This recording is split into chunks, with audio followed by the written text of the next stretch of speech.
I'm Michael Barron, and my wife, Sophia Dawes Barron, works as the Senior Vice President at Gravely Publishing. I'm the Executive Editor at the Chicago American Globe. We've got 2 kids, Michael Jr., who's 23, and Ashley Sophia, who's 21.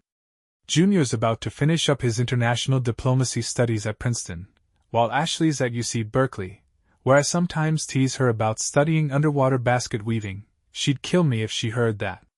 They're both doing great in their studies. We both earn well, though Sophia pulls in a bit more than I do. We seem pretty happy, or at least, that's what I thought. We were really looking forward to this weekend together, especially since Sophia had a tough week. She was excited about this gala, had this stunning black backless, strapless dress that ended just above the knees with a small slit up the left side. She wore the diamond necklace I got her for our 25th anniversary, along with her favorite sapphire earrings and a replica of Princess Diana's ring. Her blonde hair was in an elegant updo, making her look absolutely breathtaking. I was in my Brooks Brothers tuxedo, not much else to say about that. She was standing about 12 feet away, leaning on a faux fireplace, sipping champagne from a flute, laughing and chatting like she was back in college. I didn't mind her having fun. What bothered me was this slimy guy touching her arm and shoulder, whispering in her ear with a smug grin. He just said something, and she nodded in agreement. That was it for me. I was about to rescue her from this creep when a soft hand grabbed my arm. "Don't do anything," the woman whispered beside me. "My wife is falling for him, and his buddies are watching you." I glanced down to see a striking brunette. She pointed out a tough-looking guy, about 15 feet away, who was focused solely on me, then gestured towards the balcony doors where another man stood, scanning the crowd. "He's planning to take her out to the balcony to make a move. He'll probably touch her inappropriately, that's his MO. If she doesn't give in, he'll move on, but he rarely fails," she said, almost apologetically. I watched my wife, still smiling, walk with Mr. Slime towards the balcony, and they stepped out. The 2 henchmen closed the doors behind them and took their positions. Turning to the melancholy woman beside me, who was now sipping a whiskey sour, I asked, "Who are you, and how do you know all this?" "That was me 7 years ago," she replied, which took me aback. Lana then guided me to lean against the balcony doors and began to share her story. "I was here with my husband for a charity event for children. We were having a good time, planning a big donation. This man started talking to me, then touching my back, suggesting we go outside. His charm drew me in, and I followed him to the balcony. Once there, he groped me and asked if I liked it. I was shocked but also intrigued. He teased me just enough to make me gasp, then his hand went under my dress, into my underwear. He inserted 2 fingers, and I climaxed instantly. Then he made his proposition. He wanted me for the weekend, for passionate intimacy, meant to be a one-time thing. When I returned to my husband, I told him I was leaving for the weekend with the man. He watched me go, crushed. He was an accountant. When I came back, he couldn't look at me. I tried to reassure him, but he couldn't be intimate anymore. We drifted apart. I sought casual encounters, he withdrew, his job performance declined, and he lost his job. One night, I found him in the basement. After that, I spent 7 months in a psychiatric ward. My kids, aged between 14 and 10, stopped speaking to me. My parents took legal steps for custody. I have visitation rights, but once my kids were old enough, they sought emancipation and cut ties. It took about 15 minutes to turn me," she continued, checking her watch. "He's been out there with her for about 12. Don't turn around, don't acknowledge them, ignore them. If she tries to talk to you, don't look at her. If she says she has something important, respond as you see fit, and we'll leave together. It'll really upset him and might make her reconsider. It could be the only satisfaction you get for now. We'll go somewhere to unwind and talk. Can you handle that?" I heard her footsteps as she approached from behind, placing her hand on my upper left arm. "Michael, there's something I need to tell you," Sophia began. I shrugged her off, snapping over my shoulder. "Stay away from me. You're nothing but trouble."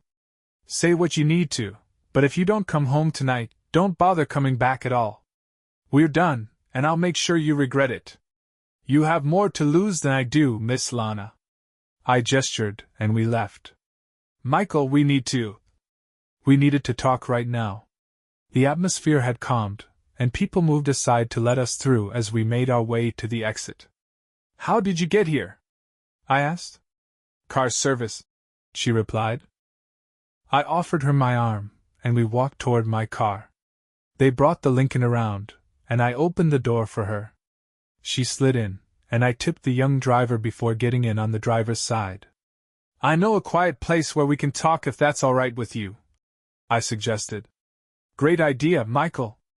I could use a drink, she responded.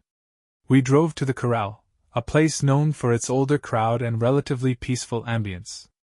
After parking, we went inside, found a secluded table at the back, and ordered some drinks and appetizers. She continued with her story, and I shared mine about Sophia and me. Lana, it turned out, was a college professor whose career took a hit when the scandal broke. I told her about my role as the executive editor at the Chicago American Globe, my 6 years in the Air Force Special Operations, and nearly 20 years as a reporter and journalist. I talked about our kids, Michael Jr. and Ashley Sophia, both off at college. So, what's your plan? Lana asked. I'm not even sure what I feel, let alone what I should do, I admitted. If Sophia's not home when I get there, it's time for drastic measures. She'll pay, and him, oh, he'll pay too. Tears started rolling down my face. Lana took my hand, her eyes reflecting a shared sense of despair. I looked at her, knowing I could find temporary solace if I wanted, but I couldn't. Not if there was any chance of fixing things with Sophia. Listen, I'm sorry, but jumping into something new isn't my style. I need to go home and deal with this.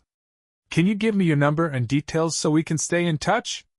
And I need that jerk's name. His downfall starts now. Lana took my phone, entering her full name, Lana Tully, along with her phone number and address. Michael, you're a good man who's been wronged. I hope for more, but I understand your choice. Go home and try to sort this out. Good luck. I paid the bill, and we left. I dropped her off at her townhouse, and she disappeared inside. Driving back home, I entered to find Sophia wasn't there. Okay, she's made her choice, I muttered to myself, noting the time was 12:39 a.m. I grabbed my cell and called Steve Dawson, my best friend and attorney, with whom I'd served in the Air Force. He answered with a tired voice. Hello, Michael, what's up? It's almost 1 a.m. Is everything all right? No, Steve, it's not. I need you here at 10 a.m. tomorrow, ready for both lawyer and best friend duty. I'm filing for divorce. That got his full attention, with his wife's voice in the background confirming the urgency. You went to that event, right? Sophia met Darren Watson, didn't she? Oh man, you didn't know. Just make sure you're here, Steve, please. No problem, I'll be there, he assured. I began listing tasks. I found a bonded locksmith's number, noted it down, then searched for a service that buys cars for cash, remembering the BMW I'd bought for Sophia on our 24th anniversary, registered in my name. I packed 2 small overnight bags with essentials, leaving them by the front door, then went to bed. Waking up at 7 a.m., I made coffee and checked the newsroom site, seeing Joe Spain, an investigative reporter, was online. I called him, asking to dig up everything on Darren Watson, stressing confidentiality. No problem, boss, I'll get right on it. Still no sign of Sophia by nearly 10 a.m. I called the car buyer, describing the BMW, and he quoted, A 2-year-old BMW, huh? How about $2,000? After confirming it wasn't stolen, I gave him my address. He said he'd be there in 25 minutes. Don't sell it to anyone else, wait for me, Andy. And hung up. Just as I finished with the locksmith, Steve arrived with his paralegal. We shared some coffee and English muffins. 20 minutes later, Andy arrived. I showed him the car's documents, and after ensuring it was in good condition, he took it away on a flatbed tow truck, paying me. We shook hands, and he wished me luck. Still no sign of my soon-to-be ex-wife.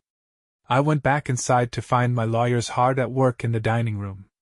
The divorce papers were prepared, and they'd even drafted a restraining order.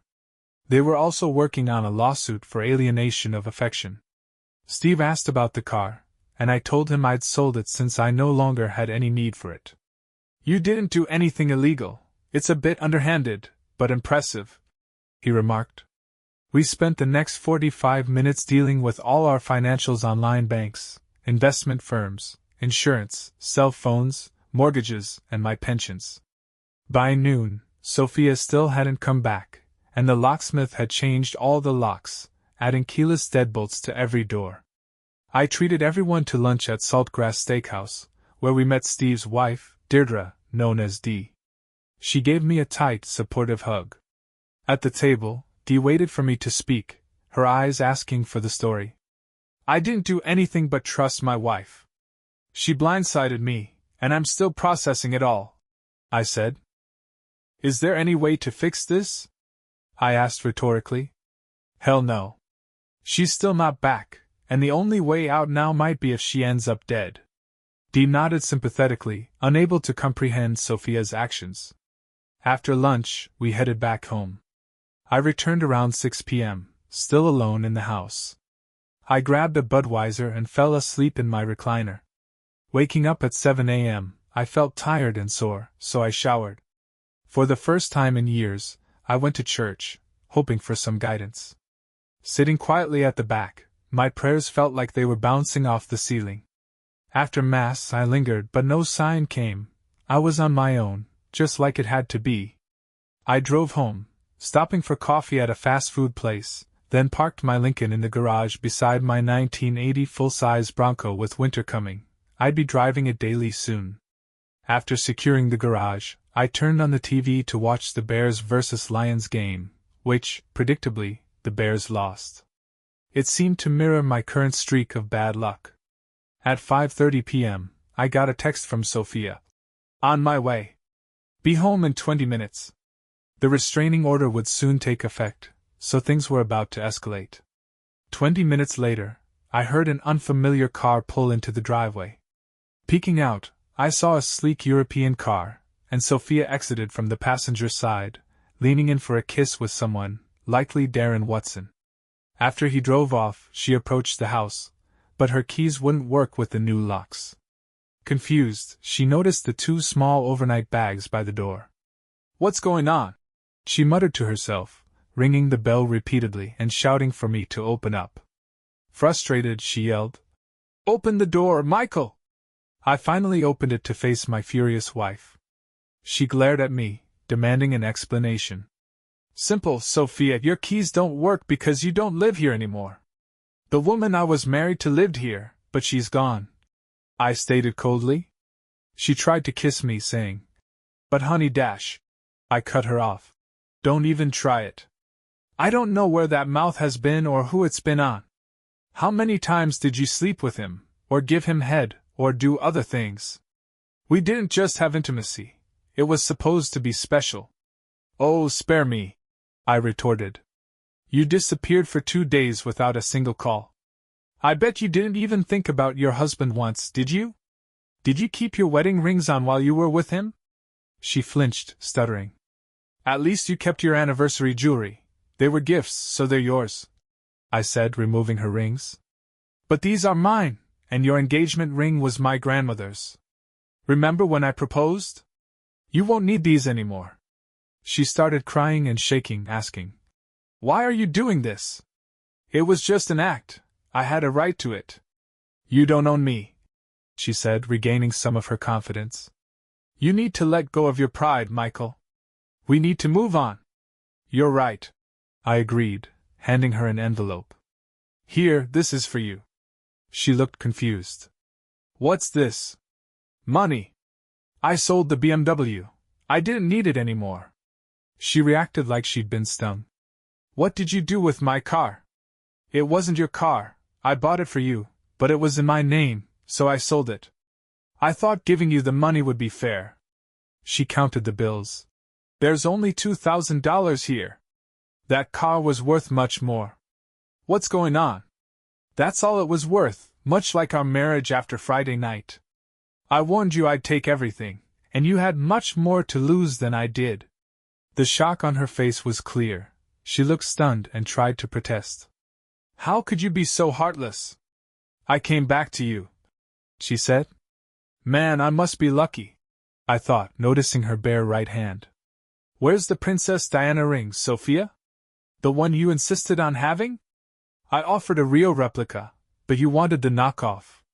You were adamant about that one, so I got it. Where is it? 4003, she mumbled, her face turning pale.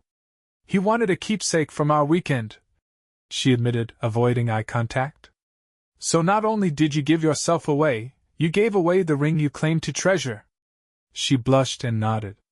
I checked my watch. It was 6:03 p.m. Get out, Sophia. We're done, I said firmly. No, I want to come inside. This is my home, she protested. Not anymore, it isn't. I slammed the door, bolted it shut, and leaned against the sturdy oak, tears welling in my eyes as the pain finally hit me. She kept ringing the doorbell, pounding on the door, and shouting for me to let her in. I dialed 911. 911, what's your emergency? Police, fire, or medical? I have a restraining order against my soon-to-be ex-wife. She's outside causing a scene. Please send someone quickly.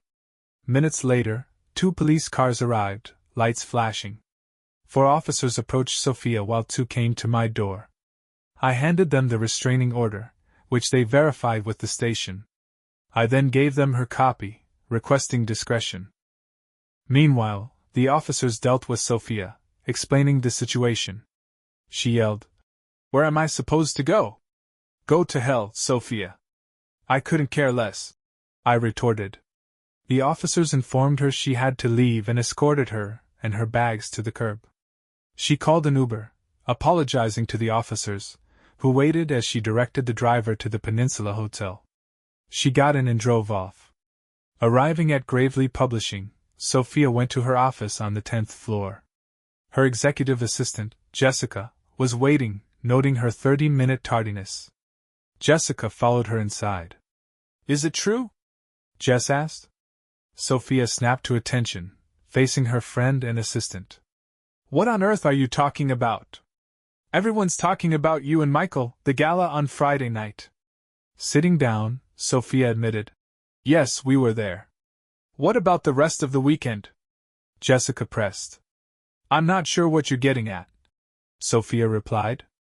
You left with that guy, that creep, abandoning Michael. Oh God, you poor thing. Jess slumped into a nearby chair, crying. Sophia was taken aback. How did you know? I haven't said a word to anyone. How did this get out, and who else knows? Sophia asked, panic rising. Everyone knows, you idiot. It's all over the company, and it's not even 11 o'clock yet. Sophia's face drained of color as she sank into her seat. Suddenly, her boss, Gwendolyn Harrelson, barged in, looking shocked. Oh my goodness, it's true! She exclaimed.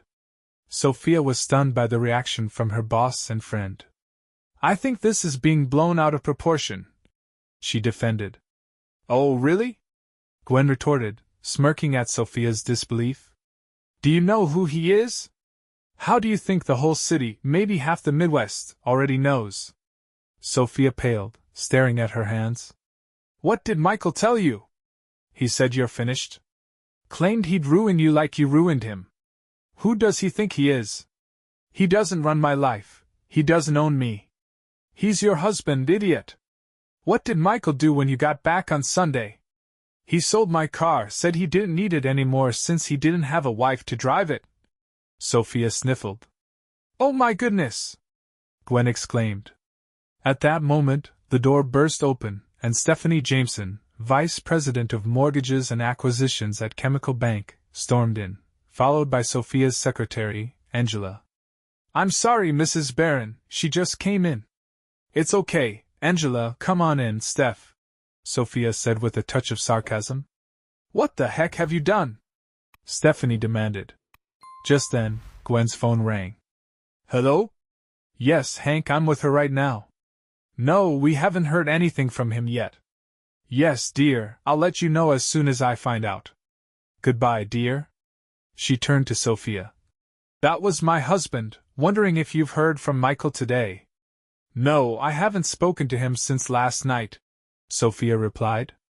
She tried calling Michael, but her phone beeped twice before announcing her service had been cut off. He disconnected my phone, she murmured. This is bad, very bad. Gwen sighed. Just then, Angela entered, saying there was a young woman urgently requesting to see her, claiming it was about her marriage. A tense silence filled Sophia's office. Send her in. A tall young woman with blonde hair, dressed in a navy blue skirt, ivory blouse, 3-inch heels, and a blazer, entered with a small briefcase. She approached Sophia's desk, surveyed the room, and fixed her gaze on Sophia. Are you Mrs. Sophia Barron? At least for now, Sophia replied, bracing herself. Listen up, lady. Who do you think you are? The woman said sharply. Yes, I'm Michael Barron's wife. Do you have something for me? Sophia asked, dreading the answer. Congratulations, Mrs. Barron.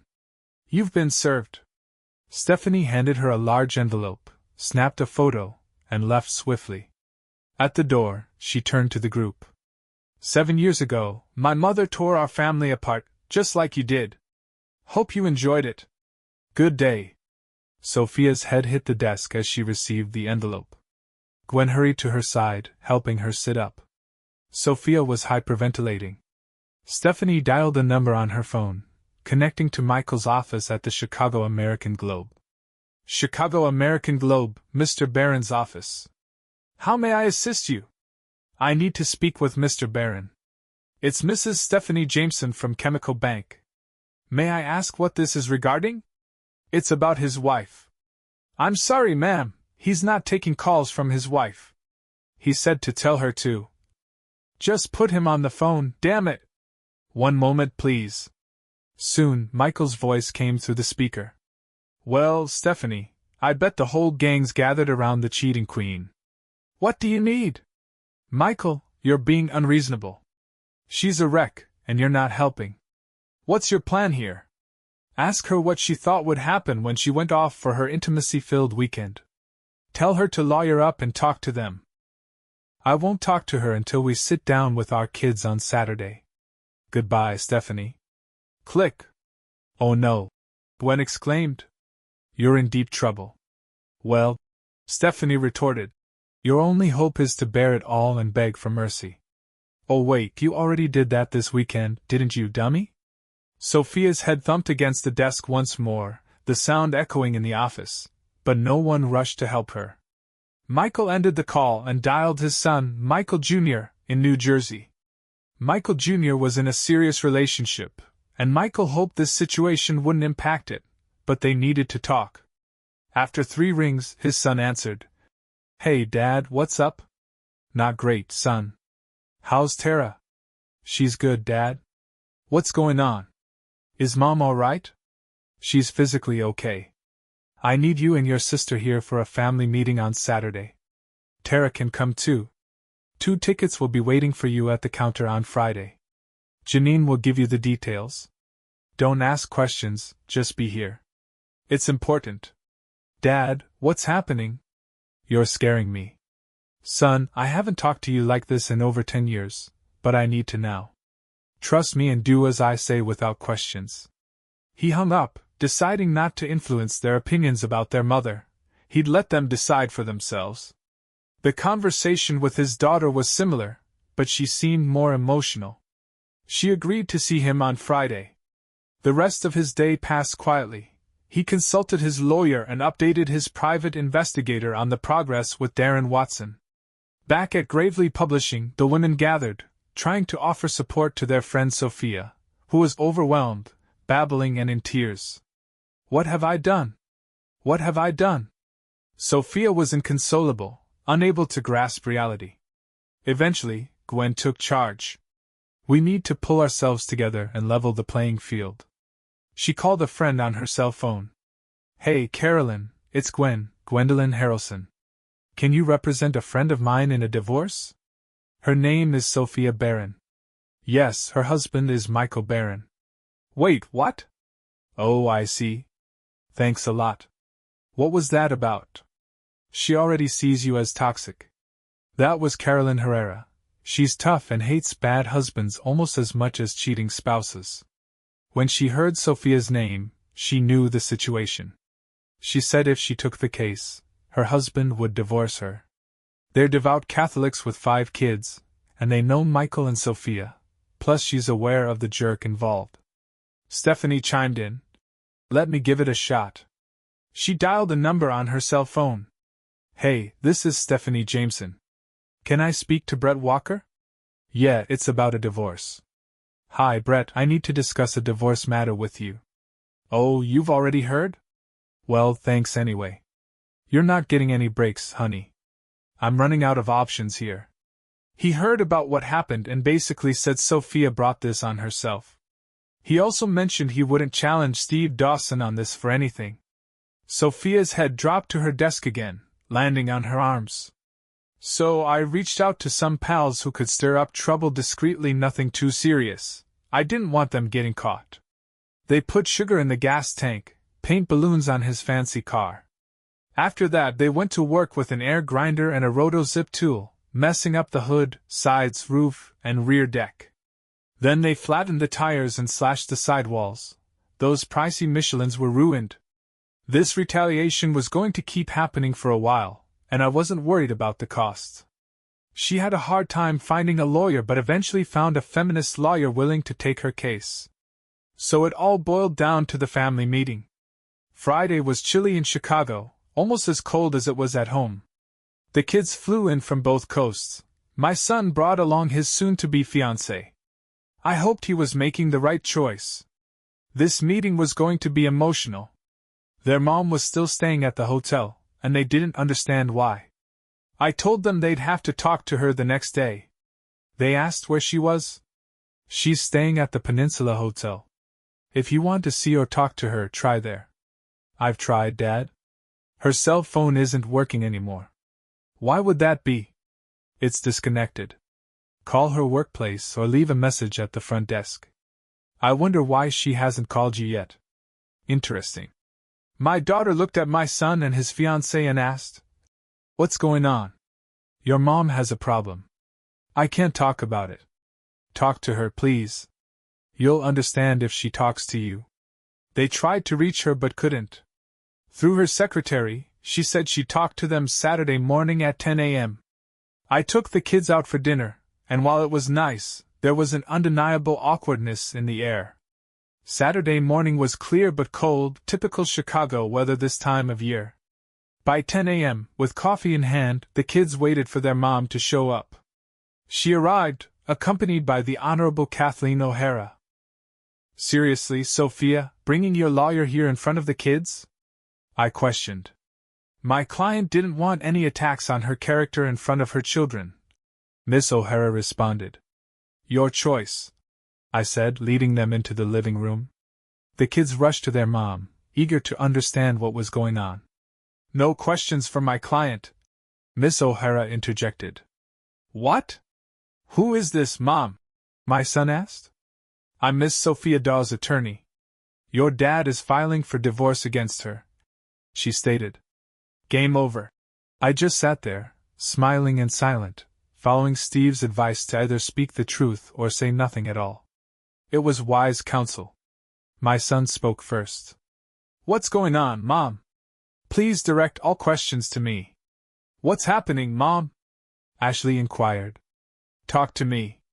I'm your mom's spokesperson. Mom, is this true? Miss Barron, don't make me remind you again, Miss O'Hara warned. That's when Tara stepped in. Shut up. Miss O'Hara was taken aback. And who are you? I'm Miss Tara Longoria, Michael Barron Jr.'s fiancée. That makes me family, more than I can say for you. This was getting interesting. Michael Jr.'s mom didn't know about this. I hadn't realized how serious it was until I saw the diamond on Tara's left hand. I grinned, stood up, hugged my soon-to-be daughter-in-law, then turned to my smiling son, hugged him, and shook his hand. "Congrats, son." He grinned back, saying, "Watch out, old man. You know she's taken." Meanwhile, his mom seemed to be in shock. "Oh, my baby!" Sophia exclaimed. "Sorry, Mom, you need to speak through your mouthpiece," her child reminded her. She choked up. Miss O'Hara announced, "I think we are done here," and got up to leave. That was the last straw for me. "Sit down, witch. This is a family meeting, you knew that, and still brought a lawyer. You can either stay quiet or get out. Her kids and I need to talk to Sophia, got it?" The room fell silent. Miss O'Hara reluctantly sat back down, looking embarrassed. "Now, Sophia, aside from today, I haven't said anything to our kids yet. You're up first. Don't mess it up." I glared at the lawyer when she started to speak, and she quickly shut her mouth, flustered. She finally managed to say, "Your father wants a divorce." "Why, Mother?" Michael Jr. asked, and she averted her gaze, whispering, "I don't know." Mel, Ashley, and Tara gave me piercing looks. I was in trouble, but I still held some cards. "Really, Sophia? Is that how you're handling this?" She began to cry. "Fine. Your mother and I attended the children's gala last Friday. She mingled with a man who offered her a weekend of pleasure, promising her experiences she'd never forget. He did that to her on the ballroom balcony. Women who had been in her position before warned me about his intentions. Then they left together, and she told me she was going home with him for the weekend. I feel terrible for not intervening. She's an adult and can make her own choices, but I regret not standing up to him. I could have caused a scene, but I didn't. I feel ashamed and embarrassed. Your mother, however, went ahead with what she wanted, just as predicted. I didn't hear from her until Sunday afternoon around 4:45 when she texted me she was on her way home. She got home around 5:25, dropped off by him. I was getting angry. She walked up like nothing happened. Her keys didn't work because I changed the locks. I didn't want to risk her bringing the guy into our home. "You sold my car." "I already told you, it was my car. I bought it, and it was in my name. I gave you the money for it. I didn't give it away like you did with your body." She started falling apart, mascara and eyeliner running, tears streaming down her face. But you know what hurt the most? She wore her diamond necklace, the one I gave her for our 24th anniversary, and her Christmas sapphire earrings to the party. When she came home, she still had them, along with her wedding and engagement rings. I took those back because we're no longer married, and the engagement ring was my grandmother's. But you know what she didn't have anymore? The one piece of jewelry she cherished the most. "What was her favorite?" the kids asked. "The one she loved, even though it was just a cheap copy, the one I promised to replace with a better version, the ring she always wore." My kids knew immediately. "Lady D's ring," they said. Sophia collapsed, crying. "Yeah, Lady D's ring. She lost that, and you know why." "Please, Michael, stop. Please." He wanted a keepsake. She gave it away, just like she gave herself away. My children hugged each other, shocked. Sophia was a wreck. "Please stop. I'll sign everything, just stop." So, I spent the weekend and the whole week sorting things out and crying. I cried a lot. That's why I have nothing. Then Ashley spoke up. "Daddy, can't you forgive her for one mistake?"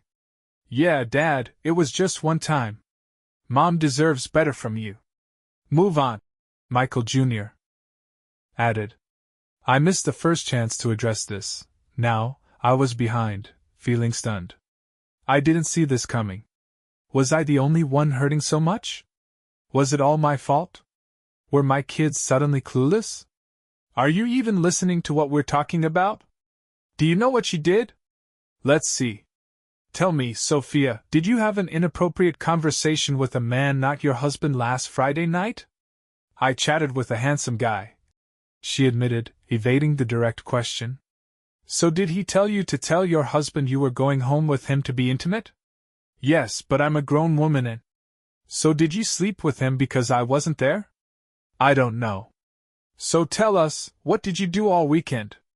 Did you play games, talk poetry, write letters to your kids? Did you even bother to call your husband? You're just a 4003. She threw an insult, and I avoided engaging. I wanted it, so I did it, she confessed. Know this, I'll have you questioned under oath about that weekend. The world will know if they don't already. And the woman who served you papers? She's actually a lawyer. She volunteered because her family faced the same issue. That's why she became an attorney. Sophia realized she was in trouble. Her confidence vanished, facing her soon-to-be ex-husband and her 3 kids. I'll sign everything and give it to Peter today, O'Hara intervened. I don't think this is in your best interest. You're fired, Kathleen. Send your invoice to my office, and I'll arrange for payment. Right on target, I hit a home run straight into the center field seats at Kamsky Park. Sophia headed for the door, glanced back at me. Goodbye, Michael. Kids, I'll give you a call tomorrow, and we can meet up. She exited, and the doors shut behind her. Miss O'Hara remained in the living room. Well, I hope you're content. She's upset. Get out of my house, you witch! I yelled. The attorney huffed, turned, and departed. That's when it began. Dad, how could you be so mean to Mom, treating her like that? My daughter said. What's the matter with you, Dad? Seriously, are you divorcing Mom over this? I'm glad I sent both of them to college. I thought to myself. Do you think I should just put up with this? Is this what you both expect from your marriages? I turned to face Tara. If that's the case, get out of there as fast as you can, Tara. She gasped and stared at me. I would never do something like that, Dad. It's just wrong from every angle. Surely, Dad, you're not really going through with this? Mike, it's settled, and if you can't support me on this, don't invite me to any events in the future. Any events? I looked directly into his eyes, holding his gaze. He's got my temper, and I could see him getting riled up. Ashley, however, was in a complaining mood. Dad, why were you so mean? Mom was in such a bad state when she left. She's really hurting. You should forgive her and take her back. I was stunned. My kids were supporting their mom despite her unfaithfulness. Finally, Tara spoke up. Dad, this might upset Mike, but you're right. Mom didn't even admit what she did wrong or say sorry. Not that it would change anything, but showing remorse would have been the decent thing to do, at least. Things got tense after that.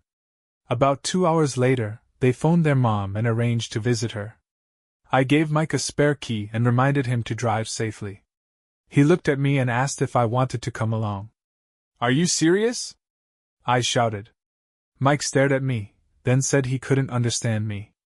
I intensified my efforts against the jerk, and my allies seemed to be having a blast while getting the job done. One of their tactics was to switch his license plate and anonymously report his car as stolen to the police. I was impressed by how easily they accessed his vehicles, even though he kept both his Ferrari and Cadillac in a garage. They also tailed him on the Dan Ryan Expressway, using a clever device that could manipulate the car's computer, slowing down traffic, and trapping him in the middle lane when he tried to exit. They forced the Ferrari to swerve and hit the barrier, causing significant damage and landing him in the hospital for 10 days. Meanwhile, his insurance premium skyrocketed, and he lost coverage from his original provider. The guy was having the worst luck imaginable, and whenever the cops got involved, they weren't exactly eager to solve the case. They seemed aware of his reputation and turned a blind eye to his troubles. Most of them probably suspected some angry husband was seeking revenge. Thank goodness for the police. That evening, Steve called to inform me that she had personally delivered the legal documents. He had a favorable judge lined up.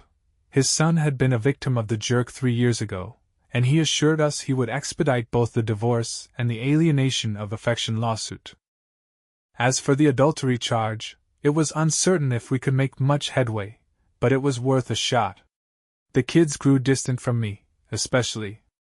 After the initial confrontation, only Tara expressed support for my stance. About a week later, they returned to school, and the divorce proceedings continued. When the final decree was issued, I felt liberated, just in time for the Cancer Society ball. I knew he'd be there, and I was itching for some retribution. At a coffee shop, one of my allies pitched me an idea so brilliant I had to see it for myself. I called Lana to check if she was planning to attend. She had an invite but hadn't thought about going. I suggested it would be worth her while, especially if she wanted to witness some entertainment I planned to provide. We arrived, mingled, and I noticed Sophia there with her friends Gwendolyn and Stephanie. She was trying to talk to the jerk, but he was focused on a petite blonde in a green dress. His two buddies were keeping her husband occupied while he made his move on her. He led her to a private room and shut the door. I approached the husband, offering help if he trusted me, and followed my lead. He looked panicked, and Lana started explaining the situation to him. I warned him that causing a scene would likely get him beaten up, but if he cooperated, they'd still leave together, just a bit embarrassed. He glanced at the goons and reluctantly agreed. I promised to connect him with people who could assist and suggested he could embarrass his wife enough to get an apology. As they emerged from the side room, with the wife leading, we followed closely. They stopped to grab their coats while the goons arranged for the Cadillac. We exited just as they were opening the back doors, and they got in, with him grabbing and kissing her. After they closed the door, the second goon got in the front. The husband was on the edge, but I urged him to wait. My friend's plan involved two associates from an auto detail shop who had given the jerk's office a discount coupon for interior cleaning and a free car wash. While cleaning the car, they planted 3 smoke bombs that smelled like skunk under the seats, with electronic detonators. The car's brake lights blinked, and it started moving, but after about 10 feet, it suddenly stopped, hitting a taxi with its front right side. The doors swung open, and 4 people stumbled out, coughing and retching with smoke billowing around them. The blonde's dress slipped, and her panties ended up on the pavement.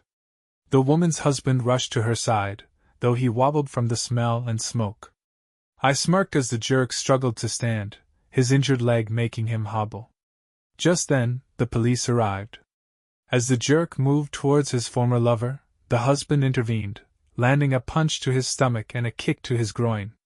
Down he went. The husband quickly led his wife away, scolding her as they left, despite the skunk smell clinging to her. Turning to Lana, I said, "That's one for the good guys." I had given the husband my business card with my cell number, telling him to call the next day. I dialed the speed dial number on my cell. "Hello?" the voice answered. "Great job," I said. "Thanks," he replied, and the call ended. I gave the husband my card, suggesting he reach out if he needed to talk. Lana and I headed to her townhome, where things quickly heated up. We ended up in her bedroom, exploring different kinds of intimacy. While I hadn't been celibate since my divorce, this was a new level of connection for me. Lana pushed me down on the bed and went to work on me, taking me deep, leaving marks as she nibbled, then climaxed intensely. It was all about her using me to purge her guilt. She cried out her late husband's name, Lawrence, as she continued. It was overwhelming as she sobbed. I lay there stunned, trying to process it all. Clearly, Lawrence was on her mind. She collapsed, crying, then composed herself, apologizing for her outburst. I reassured her, understanding her pain. We talked, acknowledging the emotional intensity of the moment. I wasn't sure what I felt for her, but there was a connection. After some rest, I showered, dressed, and kissed her before leaving. She asked if she'd be okay, and I assured her I'd call. In the following months, Lana and I grew closer while family matters progressed. My son got married, and despite the past, they invited his mother with the expectation that I'd handle it. I assured him I would, but I didn't show up. Tara's folks were clueless about the situation, and they weren't happy with me until Tara's wife filled them in, which shocked her mom and ticked off her dad. Their Italian family promptly cut ties with my ex-wife, with Tara's grandma even spitting in Sophia's face. Things escalated when one of Sophia's friends hit on her, leading to a scene. She broke down and left the reception. I sent Tara a nice note and a check and her parents a letter explaining why I couldn't be around Sophia. I also emailed my son a blunt message. The wedding had taken place in Kenilworth, New Jersey. A year later, my son and daughter-in-law welcomed a baby boy named Liam Michael Giovanni Barron, honoring his dad and both grandpas. Tara invited me to the christening, which thrilled me. I traveled to Newark, New Jersey, rented a hotel, and attended the ceremony at St. Michael the Archangel Catholic Church in Palisades Park, New Jersey. Meeting my namesake was a joyous moment, but then I spotted Sophia entering with someone, and I almost lost it. She came over, and I turned to my son, asking if she was there. Tara pleaded with me to stay calm just this once. "Sorry, honey," I said, handing her an envelope, and then I left. Back at the hotel, I checked out, headed to the airport, caught the next flight to Chicago, and returned home. I nearly had to change my phone number afterward. Childish, maybe, but it is what it is. Time passed, and Michael landed a job in Chicago with the Justice Department. When I called to congratulate him, Tara, and ask about my grandson, I heard her voice in the background. "Who's calling?" I ended the call and powered off my phone. After that, I mostly kept to myself, the only person I really talked to being Lana, who had become both a close friend and a bedmate. My campaign against Aaron Woodson seemed to still be working. Woodson was trying to figure out who was targeting him but couldn't.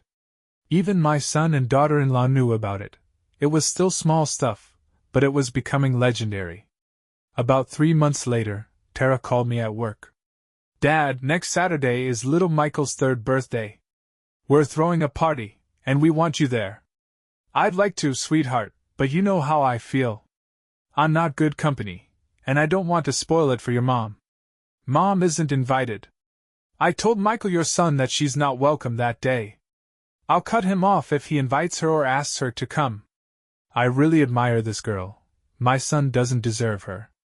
I'd be honored to come." I got the details and cleared my schedule for the day.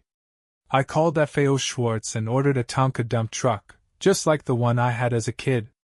I had it wrapped and sent to my office. Michael had one for Christmas one year, and it was a hit. No fancy electronics, just metal and rubber tires. They were always popular, especially with grandpas. I arrived at 10 a.m. on Saturday. We had a great time with lunch, cake, coffee, and then presents. I chatted with Tara's parents, and they said they could see why their daughter thought highly of me. Tara's dad loved the dump truck. "Reminds me of the one I had when I was a kid." "Good choice, Mike." I liked him. Little Mike played with the truck all over the backyard until he got tired. His mom and grandma put him down for a nap.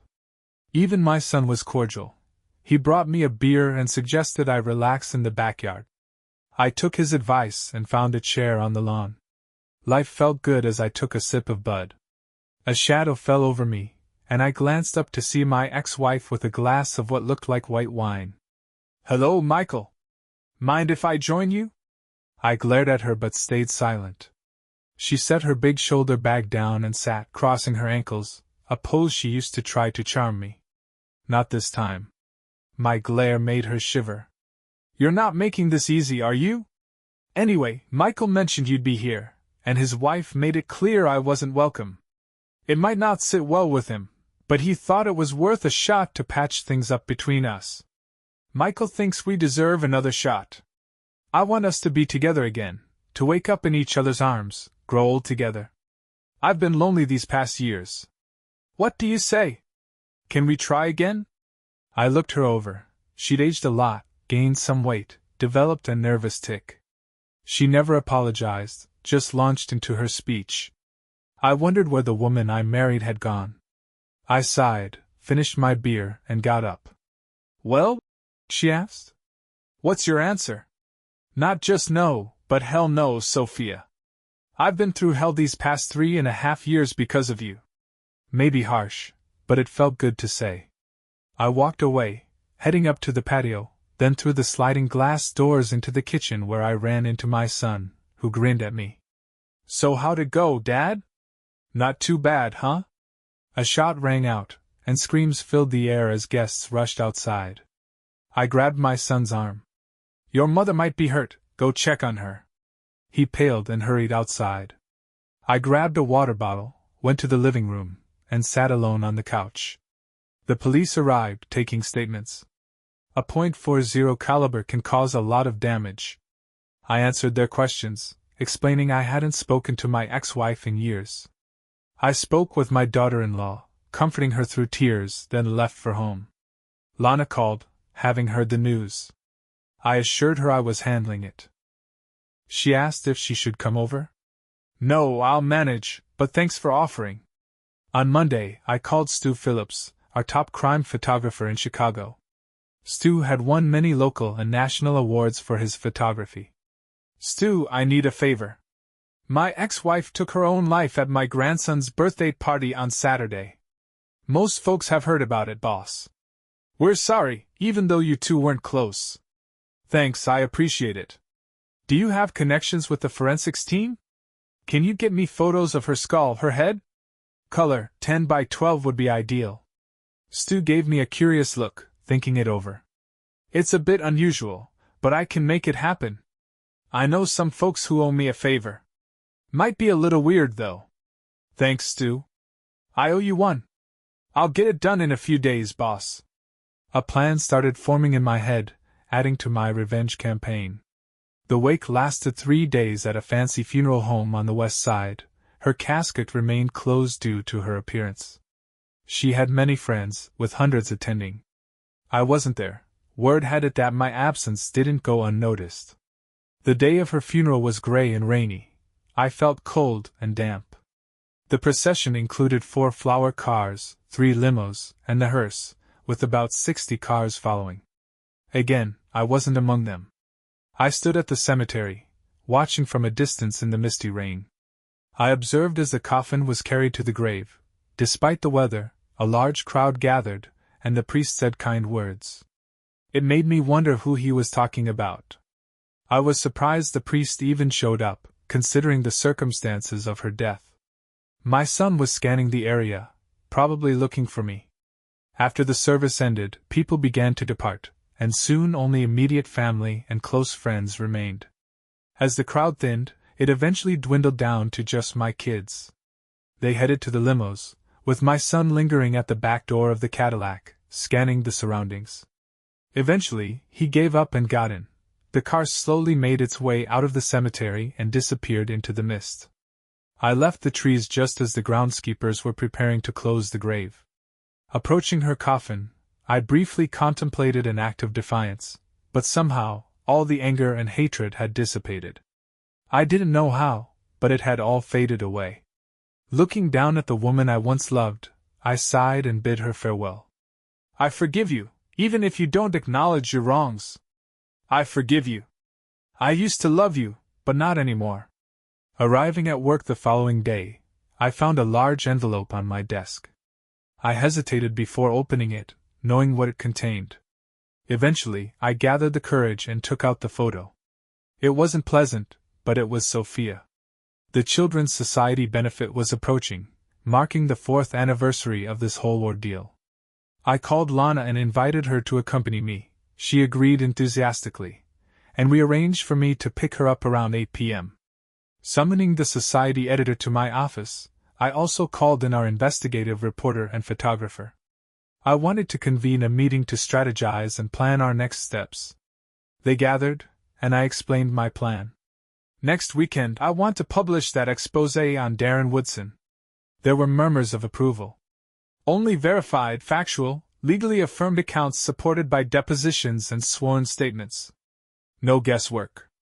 We should have enough evidence to bring him down. I want photographers at the event to capture everything, then we'll interview the organizers to tally the proceeds. Can we make this happen? I don't foresee any issues, boss. We'll be ready to publish by midnight on Friday, with space for any new photos. Thank you, everyone. A week later, I escorted Lana Tully to the children's charity event. After checking our coats, we mingled with friends. There he was, moving through the crowd like a predator, searching for his next target. He spotted a pretty brunette with long hair whose husband had gone to the bar for drinks. Her champagne glass was nearly empty. She smiled as Woodson approached her, whispered in her ear, and she blushed slightly, leaning in closer to him. He brushed her arm, then her shoulder, she shivered and moved closer to him. I noticed one of his henchmen positioning himself near the balcony doors while the other began to approach the husband. Sensing trouble, the husband turned and confronted Woodson, who intensified his advances. Turning to Lana, I said, "Now." She stepped away from me and moved closer to the second henchman, waiting. Woodson whispered in the woman's ear, took her arm, and led her towards the balcony. She grinned, seemingly enjoying herself. I stepped in between them and spoke up. "Excuse me, you don't know me, but this guy made similar advances to my wife about 4.5 years ago. She gave in and went off with him for the weekend. It wrecked our marriage and led to this."